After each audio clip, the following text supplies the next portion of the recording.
রাধে রাধে বন্ধুরা, কেমন আছো তোমরা সবাই? আশা করি তোমরা সবাই অনেক ভালো আছো, সুস্থ আছো।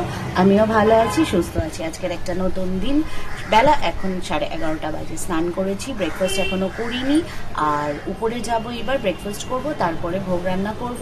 যা রোজ করি তাই করব আজকে। তো আজকের রায়ের জন্য একটুখানি কিছু স্পেশাল বানাবো, সেটা তোমাদের সাথে শেয়ার করব।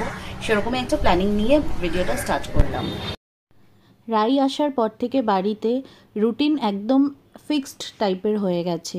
সারাদিন প্রায় ঘরেই থাকি, বাইরের দিকে বেরোনোটা খুব কমই হয়, কেন কি ওর সাথেই আমার সারাটা সময় মোটামুটি চলেই যায়।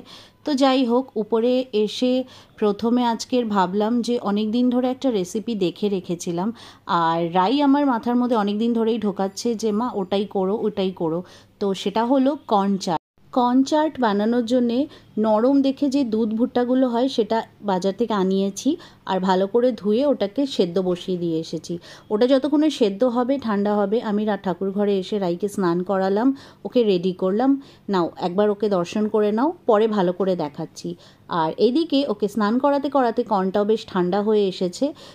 গোটা কর্ন থেকে দানাগুলোকে আলাদা করে নিয়েছি পুরো।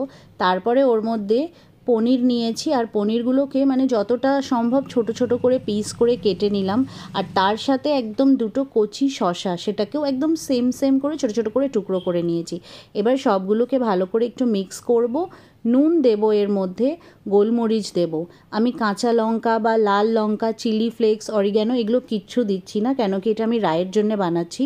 তো ও যাতে খেতে পারে সেরকমভাবেই মানে মাথায় রেখে বানিয়েছি। তার সাথে লেবুর রস দিয়েছি। তো এই যে আমার রেডি হয়ে গেছে।